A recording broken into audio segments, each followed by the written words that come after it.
Hey guys, this is Ed, Paul, and Anna of Current Brand Media, and we are here to tell you a little bit more about our sponsor. Sportsball is a great subscription service geared towards minor league baseball fans. Each box features a different minor league team. You get a box every 3 months with minor league baseball gear, including different styles of hats like Ed's favorite, the dad hat. The cost is less than $12 a month. Proceeds from each box goes to More Than Baseball, the only nonprofit dedicated to the well-being of minor league baseball players. We all know that Parents' Days are coming up this summer, so if you've got a mom or a dad or a grandma or a grandpa who are particularly difficult to buy for, but you know they're baseball fans, this is the answer, guys. Meet your new favorite team at sportsballbox.com. Is there anybody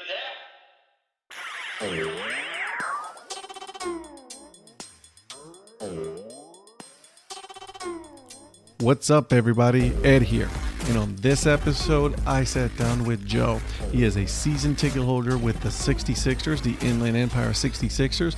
He is also the man behind their Twitter account. That's right, he is the one. If you have ever been followed recently by the 66ers, he's the one responsible, okay? We talked baseball. We talked how he became the man behind the 66ers Twitter account, and then how he has a little side gig with, writing letters to other minor league teams. So without further ado, guys, I give you the episode. All right. Well, I want to welcome you guys to yet another episode of the Dad Hat Chronicles. My name is Ed, and with me today, I have a special guest. I have the man behind this Twitter that we called the Inland 66ers. I'm very intrigued by this, and when I reached out, I was very, very happy to hear what the story was. So I want you to share. So, but with me, I have Joe today. How you doing, my friend? Really good, Ed. Thanks for having me on. Are you kidding me? Like I said, I wanted to know, and so here we go. All right. Well, I'll try to keep it as short as possible.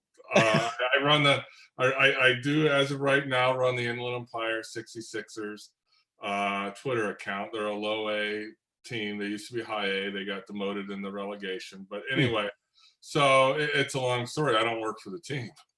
I'm a season ticket holder. All right. And so it's been this ongoing thing. Basically, to make a long story short, I beat the GM in fantasy football, and that was the bet. If I beat him in head-to-head matchup, like the first time we played back around September, then I got control of the 66ers Twitter.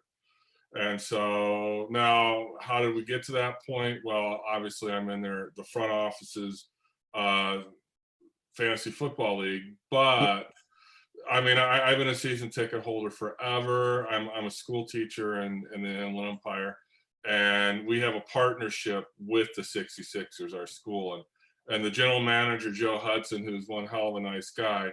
He's done everything to help our school out over the years. I mean, this is going back, gosh, even over 10 years we've had this partnership. And so anyway, I'm a blogger. I write. I used to be a serious baseball writer. Now I'm old and I just kind of write for fun and consider myself like a baseball humorist. And so I was basically, I wanted shot glasses from the 66ers. So I was talking to the promotions director, the former promotions director, and he's like, dude, my boss he doesn't think there's a demand for them. So I started writing these letters, like, Yeah. we need shot glasses. So, and it just kind of took off from there. And this letter writing thing took on its own persona where I just became this kind of totally like a character where this kind of demented fan is writing front offices, demanding things, wanting things, thinking that he's really part of the front office. And it just kind of took off. And then, so I did it for the 66ers for a long time. And got the shot glasses. That's the important part. Hey, I was just gonna ask you, did you get them? We got the shot glasses, and then so I just became, longtime season ticket holder, became friends with the front office staff. A couple of them, a lot of my students from my school grow up and get part-time jobs as they're in college with the 66ers, and so I just became really tight with them. So they invited me to be in their fantasy football league this year. Well, that was there had to be wagers, and the wagers that where they weren't monetary wagers. We call it spiritual wealth. So we would and one of the bets was that, and Joe knows that I write a lot, and so he was comfortable trusting me to take over the 66ers Twitter, and I didn't know how long I was going to be doing it. I thought I'd be doing it a day or two, but I'm still doing it, and they seem to be very happy with it, and I have fun doing it, and I seem to be getting a lot of positive responses. So that's where we are now. Yeah, you have, and I automatically became a fan like the day that that you followed me. I literally went in and I bought a hat. Yeah, I know that. Yeah, So I sold a few hats for them. I've sold a few hats. yeah, listen, if any minor league team follows me, I will either put them on my wheel of hats or I will buy a hat. That's because I think it's awesome, that I'm, a team is following me, and then two, it's like I'm supporting, a small business. So why not? Exactly, and that's why I kind of reached out to the hat guys like yourself. I don't. They were following one. I forget which one. Somebody that and somebody that you follow. I can't remember which one. So I started clicking them, and then I started liking your guys' content, and then all of a sudden, you guys were buying. You weren't the only one to buy a hat, and we thank you for that. And but it's great, and that's what I'm kind of over the years kind of been in your same boat where I was.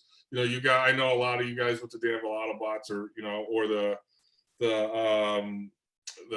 Burlington Black Puppets. You guys are their little ambassadors. Well, I'm kind of the 66ers Thirsty Thursday ambassador. Matter of fact, in 2019, the general manager actually gave me business cards that say I'm their Thirsty Thursday ambassador, because that was one of the things I was harassing them about in the letters. Like, I need business cards when I go to other parks to show them that I'm real.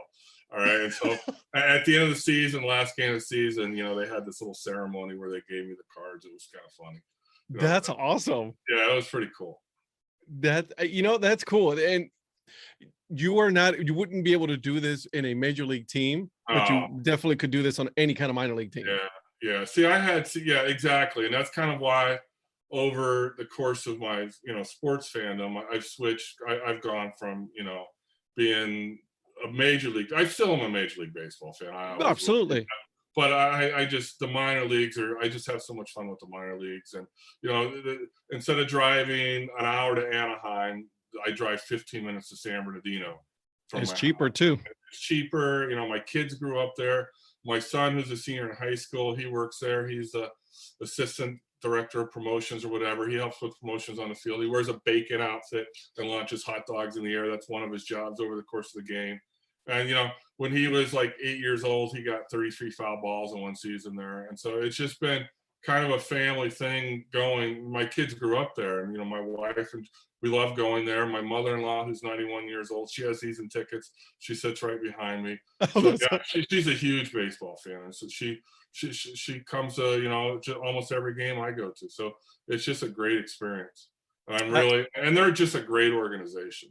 And I was just gonna say, it's like, that's what makes a good minor league team. It's like, as long as there's a good, general manager and good people working there, it makes the experience so much better at a minor league, ballpark, because we take our families. I mean, I want to take my daughter to all these games and all that, but I want to take her to more minor league games more than I do, major leagues. And you're right.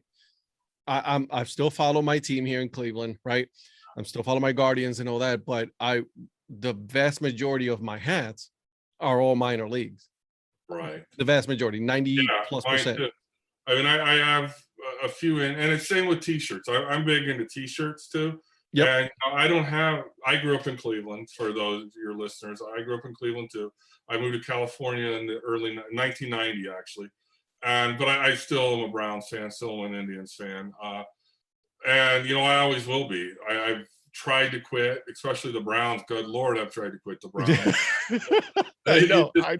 It's a curse. It's the curse that your dad passed on to you, but it's great.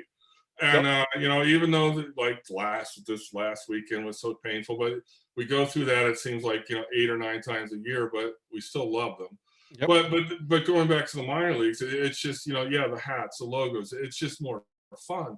And it's not really a monetary thing, although they are cheaper, but it's just, there's so much personality in the logos. Like, I'm wearing 3 different logos right here. You are. And, I got the Emeralds on top. I write for them. I got the Down East Wood Ducks, who they were one of the first teams I wrote for.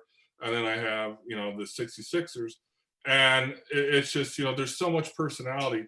And like, especially like you said, the great organizations, not only are they great for baseball and presenting baseball, but they're wonderful for the community. Absolutely. Like the 66ers raise so much money for local charities, and they just do so many different things. They have so many, I don't know they have so many different projects going on for so many different things. And, and it's just all about giving back to the community, and the community, loves them for that. And that they're really a mainstay in a city that really needs something like that. San Bernardino, I mean, the equivalent of San Bernardino to Ohio would be something like a big Youngstown, where a city that's seen better days. And so, the 66ers are, one of the cornerstones of the city. And so, and it's, and it's all because they give back, and they're all the 60s, and not just the 66ers, the Eugene Emeralds, anybody who I'm associated with. One of the reasons why I follow these guys is because of what they do for their local communities. I love that. Yeah. I think that, people, when they see that, small teams like that, are so involved in the community and they're doing so much for the community, it just makes it much better for me to say, hey, I'm going to spend 20, 30, 40, $50 with that team, because I know that, whatever profit they're going to use it for the team, but also going to donate to, the community. Or the charities, I'll give you a perfect example. This is how I became really tight with this 66ers. About 2012. Well, they've always had Education Day, which is where they basically they have a game at 10 in the morning so kids can come to school kids can come to the game, the kids run. It's just a great day. Well, then they wanted to help schools, and they wanted to help themselves too. One of the ways they did that, one of these guys came up with Pack the Park night. And so basically I sell tickets to my school and I split half the proceeds. Well, I'm very good at promotions. I'm doing this. So the first year we did it, I sold 2,600 tickets. Oh my God. That's a lot of tickets. Now that was over more than one game, but our school was responsible for 2,600 tickets. This would have been 2014. And so we got to split that money with the 66ers, and we bought video equipment for it. We did a lot of things, a lot of really good things for our kids, but the 66ers made that happen. And they were the ones who reached out to us and say, hey, now they had no idea it was going to be that successful either. But it worked out, and that's just the way. It's cool. And that's how I became associated with them. And the bond is still very strong today. I love to hear that. I love to hear that, people like you are so connected with, minor league teams, and, because you're all the way out in California. I'm in Ohio. And it's good to know that, it's not just in small town here in Northeast Ohio, but also in California. It happens everywhere, right? Yeah, and so we're in the shadow of the Dodgers and the Angels. We are the Angels farm team, but half the city is, I'd say 3/4 of the city is Dodger fans. And San Bernardino is a pretty big town. It's over 200,000 people. But we're in the shadow of the big leagues. And, there's the Rancho Cucamonga Quakes are 20 minutes down the road. They're our rivals. And we also have the Lake Elsinore Storm. So I live in a baseball mecca, which is great. Yeah, you do. But there's a lot of competition. And then because I'm a school teacher, I road trip. And, baseball road trips are my life. And so I've been to almost all the major league stadiums. At one point, there were 3 stadiums I hadn't been to: Tampa Bay, Shea Stadium, and Montreal. And now I've got to go back because there's been so many new stadiums built. But I fell in love with the minor leagues, and so going to major league stadiums on road trips is secondary to going to different minor league parks. And that's where I got a lot of good friends in North Carolina from minor leagues, where I built relationships with teams: the Fayetteville Woodpeckers, the Down East Wood Ducks, Myrtle Beach Pelicans. It's just cool. And, I help them, they help, it's just fun. It's just a really, really good time. Yeah. And the cool thing about it is for me, that's just, I'm not even a full year in, and to know that I have so many teams have come, and accepted my invitation to come on the podcast, we get to know them, because it's free advertising, right? Because, minor leagues have a very small budget when it comes to marketing and things like that. So getting the word out like that, it's awesome. Well, And I have not had a single one say no to me yet. So that's excellent. That's excellent. You know, and that's like you said, it's getting the brand out. Like, say I wear this hat to Disneyland, 100,000 people see it that day. Now, Mhm. does that mean 100,000 people are going to go to a Eugene Emeralds game? No, of course not. But at least the brand's out there, and people are talking about. So many conversations. You're standing in line, whether it's anywhere, where they, Mhm. hey, what's that hat? Where's that hat from? And you just start. And a lot of them are baseball fans. You just start having conversation with strangers about baseball, and you're sharing oral tradition, and it's just wonderful. That's right. I actually, it's funny. I'm looking at your background right now, and which is their Copa Yeah. I actually have that one as well. So I have two. So Yeah. I love that logo. And then, when you're Yeah. saying, I wear that hat and people are going to ask me about it, I'm like, absolutely. Here's the link. This is where you can find it, because this is the Right. team. And I love that. Yeah, and that's the cool thing about the Twitter. There's always been this discussion the last 5 years, 10 years about, does social media really help with ticket sales? Well, Mhm. it might not. I mean, that's undecided. A lot of it depends on the organization, but we can see that it really does help with merchandise sales. And when you look at like the Danville Otterbots and the Burlington sock puppets, I just got gear from Savannah, the bananas today, Savannah Bananas. Mhm. These guys they're not even major league affiliated anymore, and yet they're selling so much merchandise on not the local level, the national level. Correct. And like the Savannah Bananas, here's a college wood bat team. They lost their affiliation a few years ago. Now they're probably the most successful minor league team going right now. And dude, I ordered my stuff. Today's what? Wednesday? I ordered my stuff on Monday, and it's here. It arrived in the mail already. That's outstanding service. I mean, Correct. it's just amazing, and that's a dedication to their fans, to their customers. And that's what makes certain organizations great. And I think at the major league level, some of that's missing. There's not that personal contact, anymore, where if I'm ordering something from the Guardians or something from the Dodgers, it's going to take a week to get here. I'm going to pay full shipping. And that was the thing about the Savannah Bananas. They paid for the shipping. Wow. Yeah, which was awesome. They didn't have to do that. And so, No. and and they got it. I guess they wanted to rush it before it was fabulous. And so, that's what that's what attracts people to minor league baseball. Correct. Yeah, and you're right, because when the Guardians released their new logos or hats and all that, right? So I went right away and I bought two hats. It took me, I don't know, if it was like almost 3 to 4 weeks. Wow. Before I could get them, right? So I mean, it took a while. Yeah. But I ordered the other day on Sunday.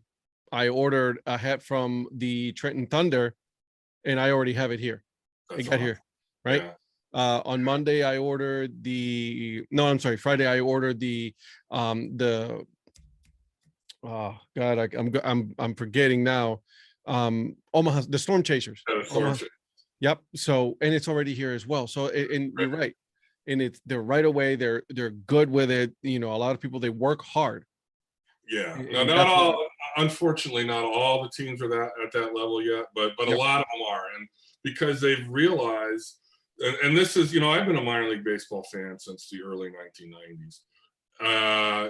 Not like now where it's, my thing, but I started going to they were the San Marino Spirit back then when I started going. King Griffey Jr. played. He had for San Marino, but he was there before I was there. But I've seen a lot of things change over the years. One of the big changes in the last 5 years is these brands have gone, because of like Brandios and things like that. The brands have gone national. Correct. And certain organizations are really on that, and they're really promoting that. And other organizations are catching on. And there's still some organizations that they don't want to be national. They just want to they want to concentrate locally. And I think they're missing a wonderful opportunity, especially if they're paying Brandios all that money for their excellent design. And but I think the worm is really turning on that, where they're realizing we can sell to all 50 states. I mean, if the Burlington sock puppets can do it, why can't organizations that have a lot larger front office, they certainly should be able to do it. Prime Especially example. nothing against the Otterbots or the sock puppets, but some of these brands are really, really, really sharp. Absolutely. Yeah. Absolutely. I mean, look at my friend Justin Moser up in Seattle, Washington, right? The fish sticks and the seal slingers. That was a brilliant marketing campaign, and it's still going to continue. I mean, people are still going to argue about the seal slingers. I'm going to argue about the seal slingers, and they know that they've got a whole section set up next year in their stadium for seal slinger flans. But I mean, that was a brilliant marketing thing. Nobody knew who they were. I mean, who knew who High Point was? I mean, I didn't know if that was, and I'm a minor league fan. I didn't know if that was in North Carolina, Minnesota. I had no idea where that was. And now, you know, they made a huge splash, and the people in the minor league know, you know, somebody walking down the street, you know, going into Dodger Stadium is not going to know who they are, but the minor league community knows who they are. They put themselves on the map with what I thought was just an absolutely brilliant marketing campaign where, you know, they played those two. They play, you know, all the teams do the voting, but they play them off against each other, very much like Danville and Burlington do with each other. They have the same owners, but, you know, they feed off each other. And I thought that I really fell in love with those guys, both of those organizations last summer. I mean, their Twitter presence is hysterical. It really, I mean, it's funny, laugh out loud funny when those two GMs get on a roll and they're going back and forth to each other. Yeah. And, you know, and that's where, and I think you're going to see like the independent leagues have to work much harder than the affiliated leagues. Correct. All right. And so, but what you're going to see now is because in the affiliated leagues, what you've seen in the last 10 years is group sales have become really, really, really big, you know, because it's a lot easier to sell a lot of tickets to group sales. Completely understand that. Perfectly smart business decision. But at the same time, minor league baseball is a lot about catering to individuals. And some of that's been lost. But I think with the Savannah Bananas and things like that, they're bringing that back, and people are seeing, you know, like the Appalachian League, it was one of the few leagues last year, despite COVID, it increased in attendance. And, you know, like the sock puppets attendance went up 37%. That's a huge amount.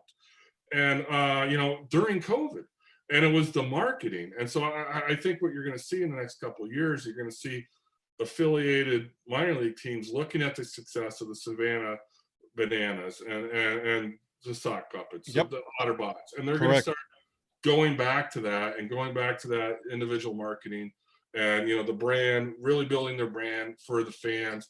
And, you know, they're going to build things back up. And I think they're going to have to in the post-COVID world, because I don't know if the minor league fans, if they're just going to automatically come back in a lot of places. And you're right, because I know for a fact, you know, from a personal experience, right, when those teams followed me, it made my day.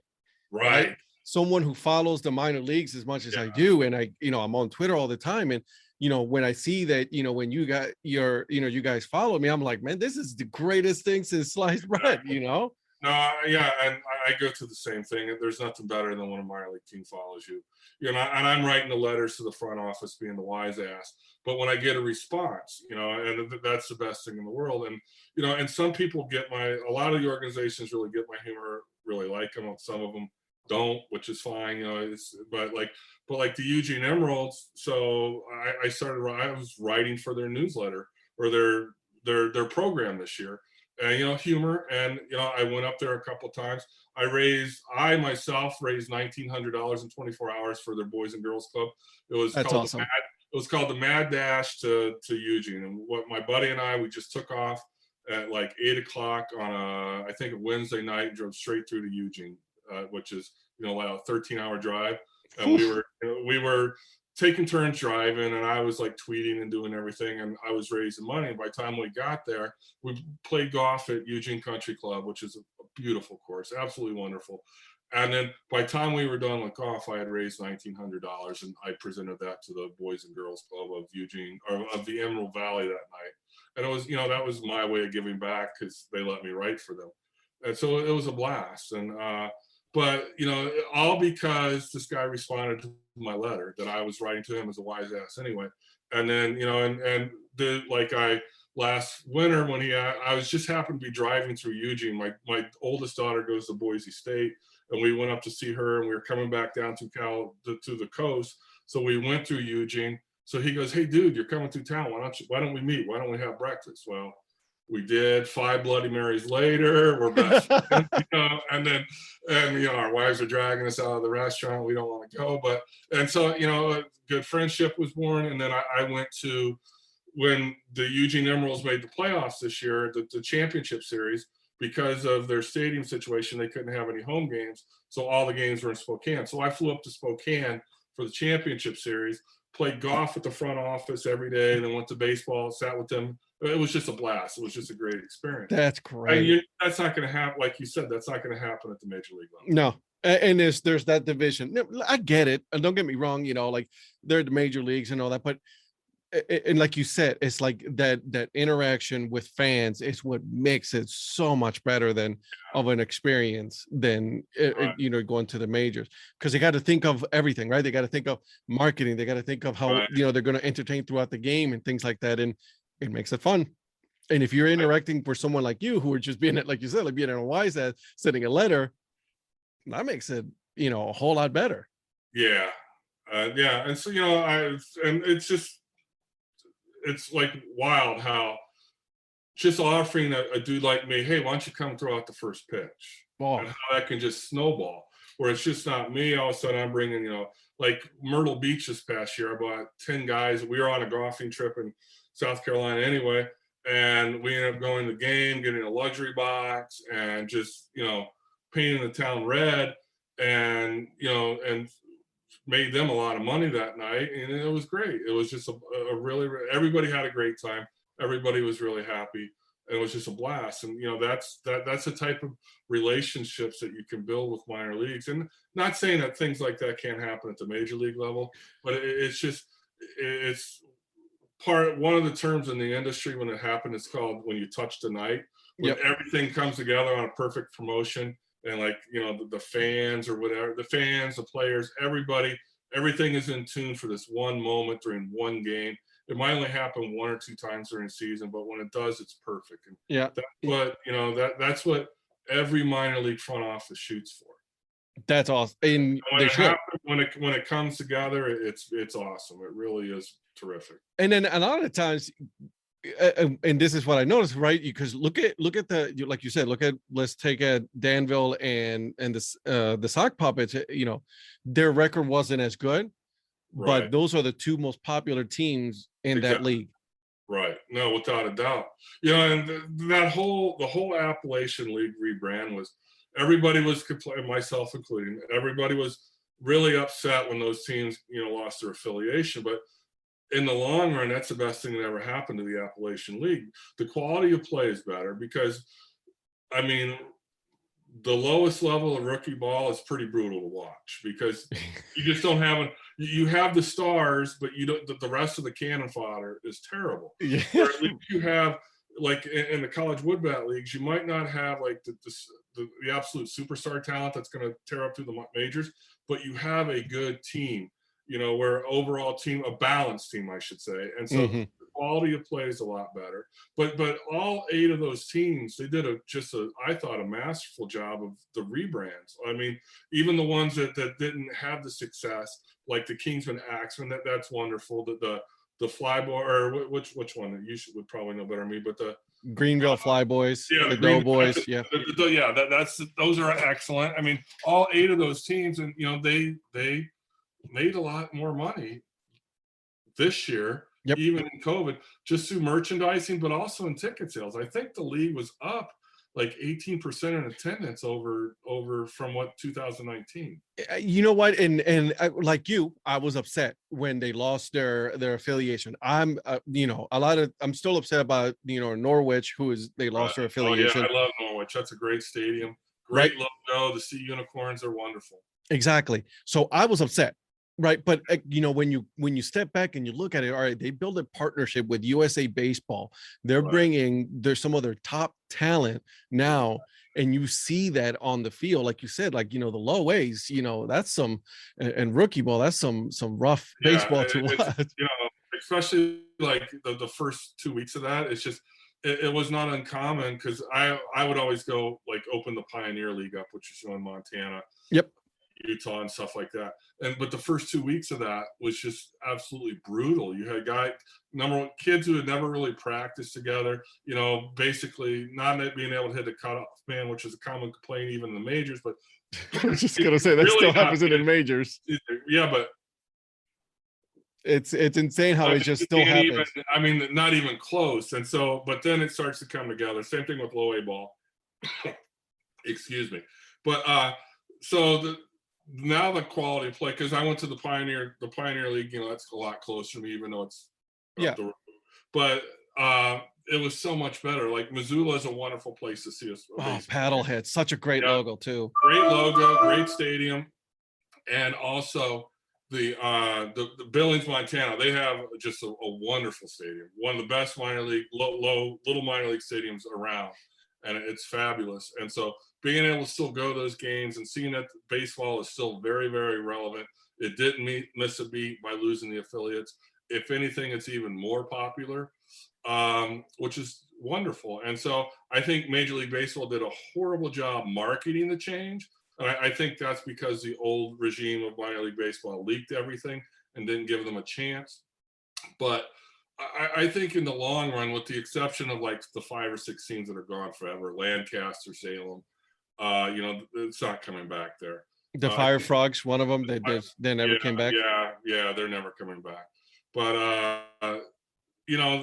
those were unfortunate. But I think overall, in the long run, minor league baseball is going to be much stronger with at those lower levels with those changes. Yeah, the Collegiate Woodbat League, and I said this a couple of times, but I became a fan this year, really, because you got the Northwoods League, up here, you got Michigan, Wisconsin, and all these other states where they have those teams, and they're successful. I mean, you got a team called the Pit Spitters. I mean, come on now, right?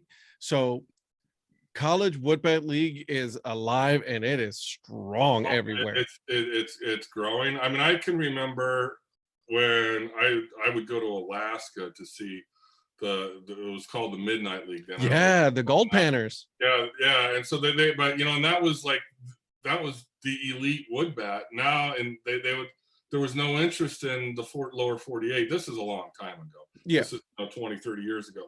But now everywhere is woodbat, all up and down the coast, and that's great. Yeah.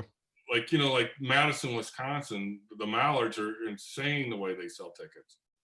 I mean, come on now. They did the rebrand, and everybody was like, "What are you doing? You just did one a couple of years ago, but they're a new brand." I became a fan, and I bought a dad hat right away as soon as I saw it. Right. I do gotta make it though up to Alaska. I really want to go watch, the Midnight Sun game. I think that's one of those things I gotta watch. Well, it's again, it was so long ago, and they literally were playing on cow pastures. I mean, the stadiums were horrible. It was, but you had like some of the top talent, especially from the Pacific Coast, USC, UCLA, Oregon State. You had a lot of those guys. I mean, they're like I saw Mark Pryor pitch up there, but anyway, that was how long ago that was.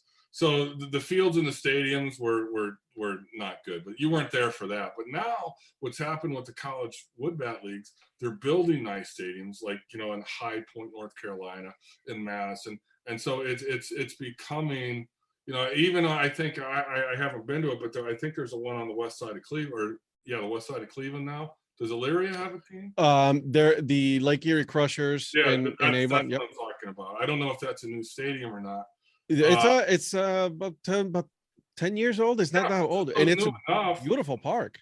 Yeah, see, and that's what's happening. I think that all this is just making baseball so much more popular. And I think the major leagues need to watch out, because if they don't get their act together and come back, people might just stay in the minor leagues.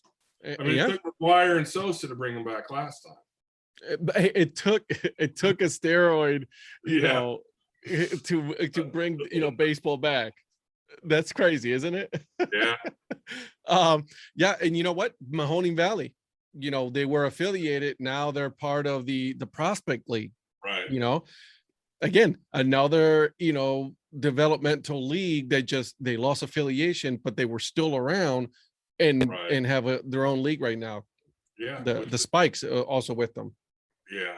And which, that's the Penn State team, right? They have a wonderful stadium there, obviously Penn State. And it's in State College there. And so again, I think everyone thought this was going to be the death knell for a lot of these teams, but I actually think it's going to breathe more life into them, because more people are interested. It's okay, we're actually seeing top college players instead of low prospects that will probably never.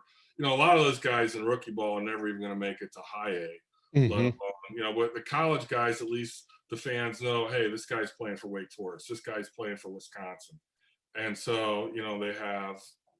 So I think it sparks more fan interest. I agree. I completely agree. I think it's a growing in popularity, the lower levels.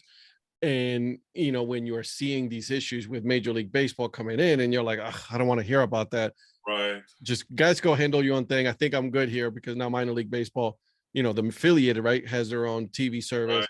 Northwest League have their own TV where you can watch all of their games on YouTube for free and stuff like that. So yeah, you're right. They better watch out.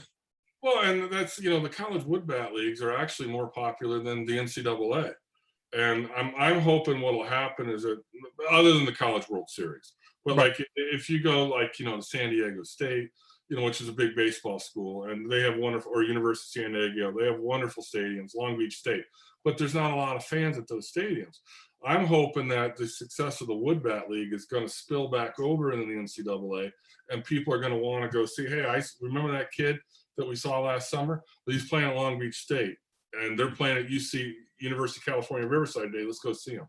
I can see that happening in the next couple of years too, which would be great the more baseball, the better.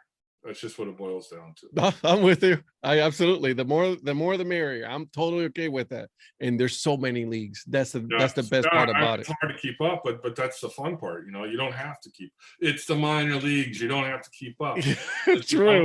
You don't have. It's not like you have to know all the stats. You just you just go, and it's great. True. All right. So tell me, you told me about, how you became involved with the 66ers and all that, but how you as a fan, how did you become a fan of the sport? My parents swear that I learned to read by reading the box scores when I was little. So, that's probably a stretch, but I've always, just from, growing up in Cleveland, in Indianapolis, I grew up in the 70s. And so the Reds were very popular. And so I was more of a Reds fan when I was little than an Indians fan, but that changed really quickly by the time I was 10. All right. Once the big red machine was gone, I realized that Cleveland is better than Cincinnati. and all matters. But, as a 10 or 10-year-old, that's beat into your head by your parents and your cousins. But anyway, I've always been a baseball fan. Back, when I became a young teenager, I kind of, I discovered girls, and I forgot about baseball for a few years. But then I had this roommate in college who was really into stats, and he taught me what OPS was back in the mid 80s, slugging plus on base percentage. And so then that brought me back to the game. And so I would, I'd come home I went to Miami University in Oxford, Ohio, and I would come home to Cleveland, work in the summers, and I would just go to the old stadium. I'd be the only, there'd be 5,000 people there. Yeah, it was a dump. It was a horrible dump, but you could sneak. It was very easy to sneak a 12-pack of Milwaukee's Best into the stadium.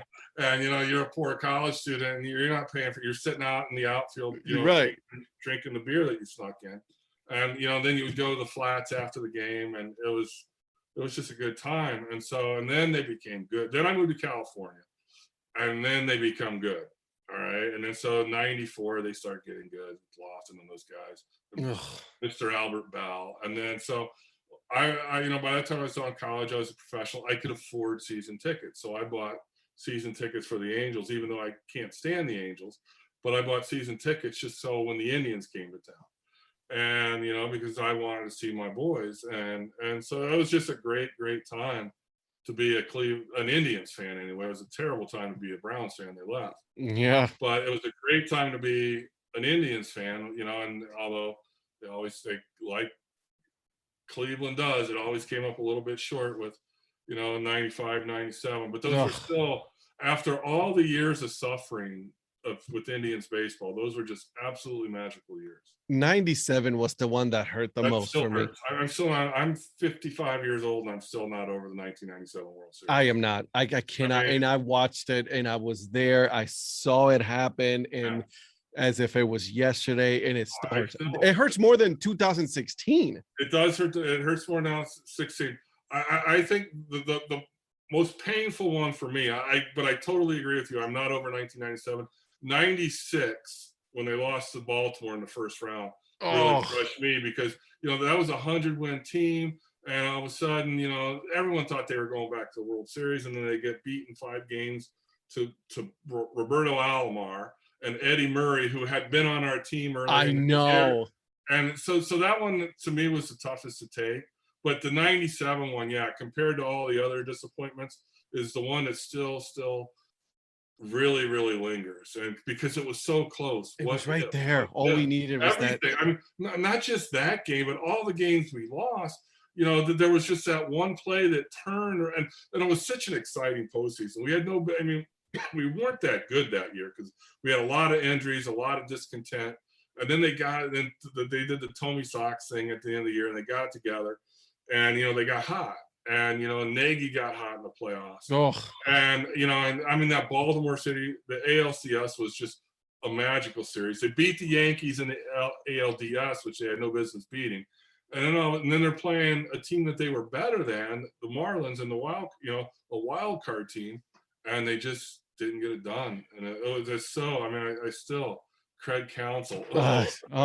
Just every time I was just gonna say Craig Counsell. You're like, I can. That one stings. That one's like the fumble or the drive. It's we've had our share moments of just absolute. Only in Cleveland do we name our sports disasters. They have names. They all have names.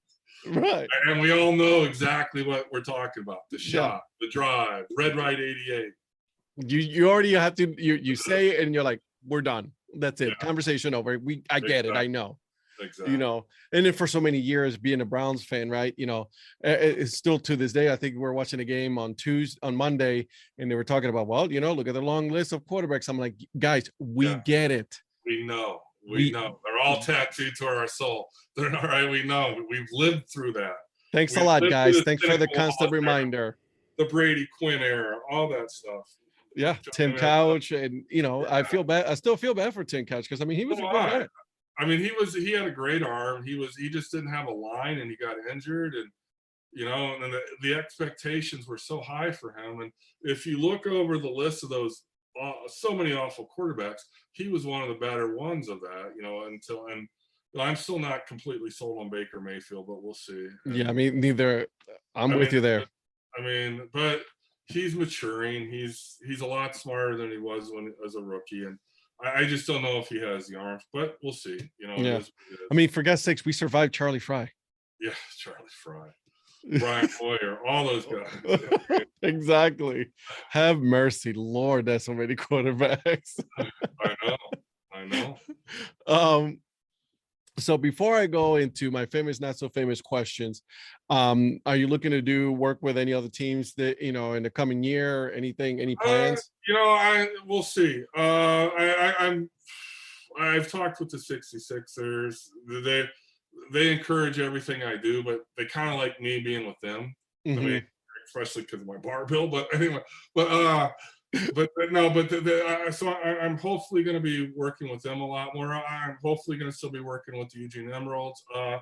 I'm reaching out to Burlington, see what they, in my own sarcastic way, to see what they want, if they are interested in anything. I mean, I'm always going to reach out to teams and just for fun. But for actually doing serious writing, I'll probably stick with the 66ers and the M's. Yep. But who knows? Anything that comes down the pipe, I'm a free agent, baby. So hey, there you go. Whatever comes my way. I love it. Well, can you tell the Eugene Emeralds to work on some dad hats, so that way I can They buy a definitely- couple more. Yes. Yes.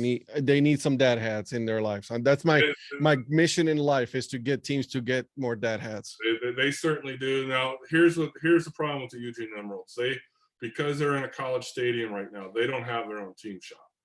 So all their merchandise, they cannot have a large inventory of merchandise, Correct. right? Because they don't have anywhere to put it, and they literally take it home to the assistant general manager's garage. Oh All my right. God. When the season's over. So hopefully that they've taken major strides in getting a new stadium. They just had a very big, like 2 weeks ago, had a very big victory in their quest for a new stadium. Looks like they're going to have a partnership with the Lane County Fairgrounds, and so hopefully, and they want it too, but they just don't have the space for it. So, and one of the main things they want with the new stadium is to build a team shop. I mean, literally, their team shop is something that rolls away every night after the game. What? Yeah, I mean they have, and they do have a lot of good stuff. Their graphic design, Danny is a great guy, and he's really good at what he does. And so they have a lot of great designs. They just don't have the room to have large inventory, so they can't really do much because they don't can't have really anywhere do to put it. much. They don't want stuff sitting around, and and that's the other thing, because the brand is so popular. When they do get stuff, it sells really, really fast. Oh yeah. Oh yeah. And like if you go to a game, that they have like the stands out in right field, and you'll just see people just whenever there's new merchandise or old merchandise, there's people just buying it up as fast as possible. And that's a good thing. But believe me, they're on it. But they've heard a lot about me, about it. They'll be on it as soon as possible. Love it. Absolutely love it. I'll be looking forward to. I follow them, so they are. Yeah. And they're great. They're another. And you talk about an organization. They're very different than a lot of organizations where the front office has been together for so long. These guys are all friends, all golfing buddies, and they're really, really tight. And which is in minor leagues, you see a lot of transition in the front offices. You don't see it there, and they're just. I mean, they're really cool guys. That they're a blast. They're really, really a lot of fun.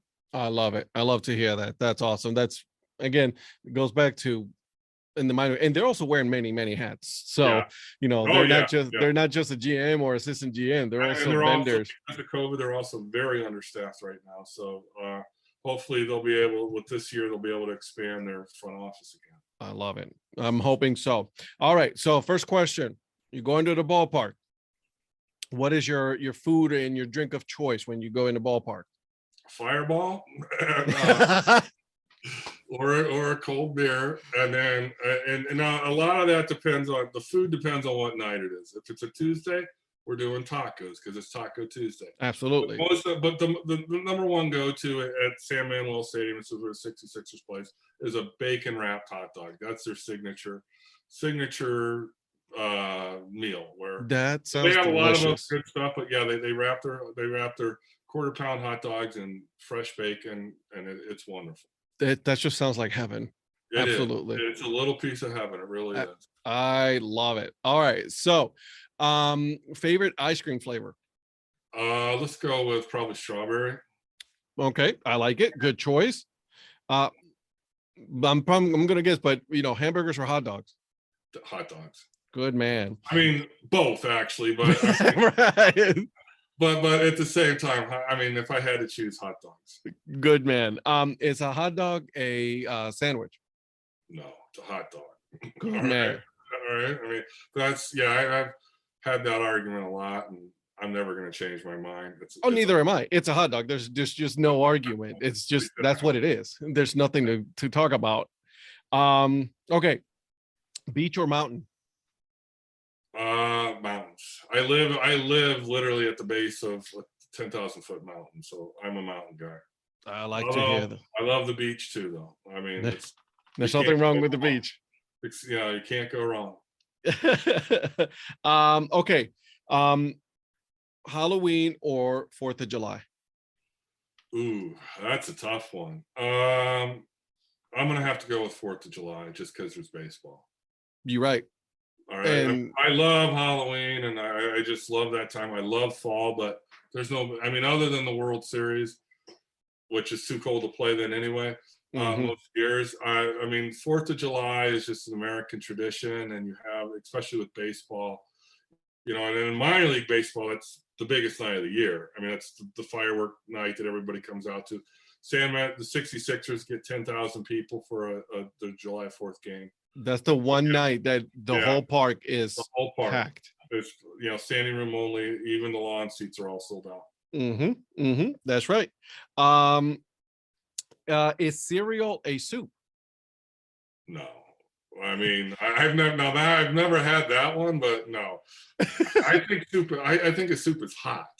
And Gotcha. If I'm eating hot cereal, something's wrong. Something's wrong with that. That's just gross. Yeah, but no, I would say that it's, you know, it has soup elements, but it's cereal. All right. There you go. What color is your toothbrush? Green. Green. All right. Last movie you watched? Ooh, probably. Let me think, because I haven't. That's something. Drawing a blank here. I'm gonna say it was the last movie I watched. I'm gonna say it was Platoon. Wow, that's a good one. Yeah, I watched it with my son, who's a senior in high school, and never seen it before, and so, you know, I haven't been watching a lot of movies lately, and so I've been more into serial, you know, TV series. But yeah, so I would say the last movie is my son and I watched Platoon. Okay, what's the latest TV series then? Right now we are watching Succession. I heard that was a good one. It's really it's interesting. I mean, it's good. It's really good. I don't want to, you know, any spoilers or anything, but Gotcha. My friends watching, so they got me into. I also Yellowstone. I'm really into Yellowstone too. That's on my list. We Yeah. have, you know, me and the wife, we have a list of shows. So Yellowstone's definitely. Yeah. Succession is one of those. I don't know. It's really good, but I don't know how long they're going to be able to sustain that level of excellence. Whereas Yellowstone is much more. You know, it's not. It's very, very good, and it's been. You know, I think it's on its 4th season now, so it's got the track record. So and now they really have the good. Origins series coming out as well. Yeah, right. And then Boba Fett's coming out. Oh Watch yeah. that too. Yeah. I'm a huge Star Wars guy, so I'm Me too. good man. Okay. Favorite baseball movie? Oh, Major League. Good man. Good choice. Bull Durham is great too, but being from Cleveland, it's got to be Major League. Gotcha. And See, it's also the funniest. See, my very first movie that I ever saw, and because I'm not originally from Cleveland, was Right. you know, Bull Durham. But Yeah. man, Major League is such a good movie. You can't go wrong. No, and Bull Durham is a classic. I mean, that might be the best baseball movie ever made, but Major League is by far my favorite. Yeah. Number one, the Indians win. All right, and you know, and There it is. We get our win. Before Lofton and Bell and Baerga, that was it. That was, you know, like Willie Mays Hayes is Kenny Laughlin. Serrano is Albert Bell. I mean, and that happened before the 95 Indians. And so that was the only thing we had to cheer for. I actually own a Serrano jersey. Awesome. I at some point I had a Wild Thing jersey. Yeah, I own a Serrano, have their home white jersey. So Yeah, I always wear it when I go to the ballpark. Yeah, I had a blue Wild Things jersey for the longest time. Because everybody has the Wild Thing one, right? So, and I'm like, okay, so I need to get something a little bit different, you know, and I look, and I found that I'm like buying it, you know, so. I also still have I do still have this. I have a Brian Sipe jersey. No, nice. Yeah, I do have that. I like it. I don't see it anymore, but I still have it. If an animal could talk, which animal will be the rudest animal? Oh, I mean, a cat's too easy of an answer, although that's probably it. I'm gonna say probably, I don't know, a rhinoceros. There you go. Okay. See, I picked a blue jay because we have a blue jay in our house.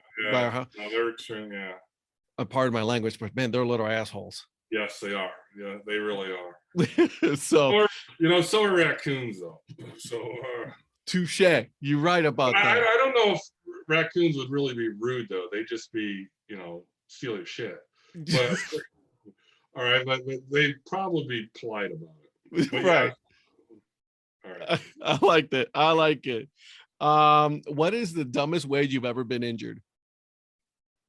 Okay, when I was, this is an easy one. When I was in college, I was in the National Guard, and we had to leave for our annual training, and I locked myself out of the house, and so I was trying to break in by climbing up into a window. Well, in Oxford, Ohio, the house is kind of old. I ended up falling through a window and ended up having to get 26 stitches because in my knee the night before annual training because I was, I had gone to happy hour.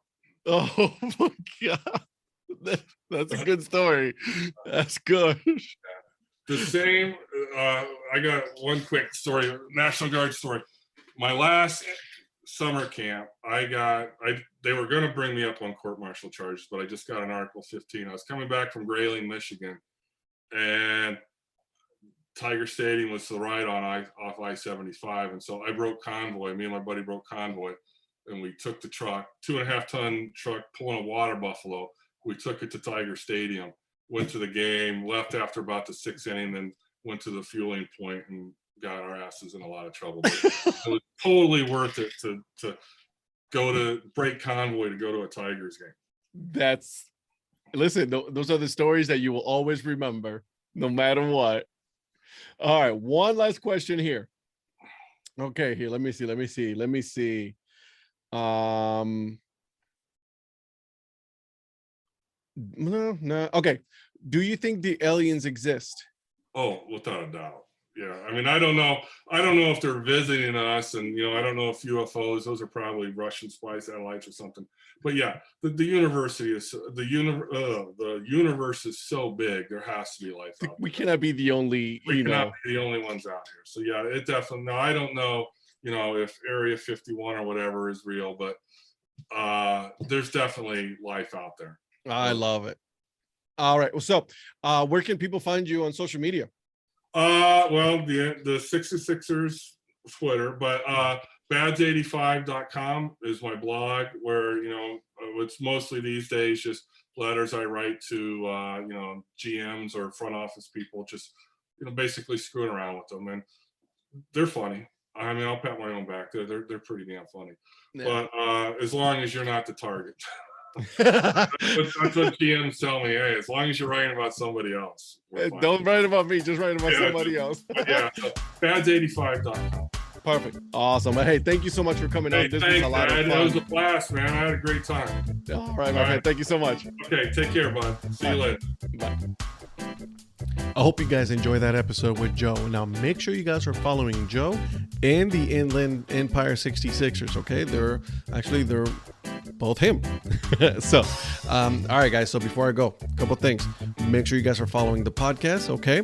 Make sure you guys are giving it 5 stars so that way it goes up on the ranking. And if you don't mind, tell one more person about that, okay? Until then, keep on grinding and always support the minor leagues. See ya.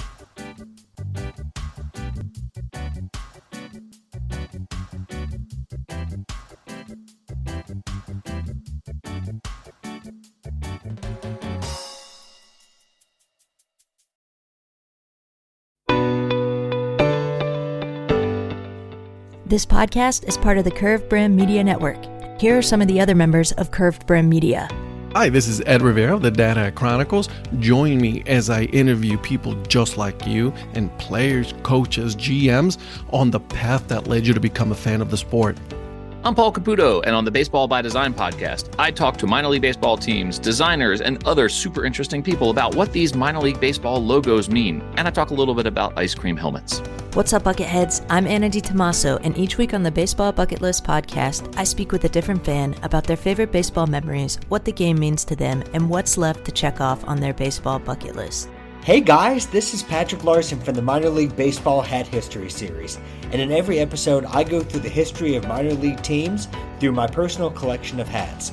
You can find me on Twitter at PatLarson1. I hope you guys enjoy. This is Patrick and Corey of BaseballMapper.com, and we have made an interactive map to help highlight all baseball teams from the majors down to collegiate summer leagues. We want to bring you closer to baseball, so get on the site and find a team near you today. Learn more about Curve Brim Media at curvebrimmedia.com.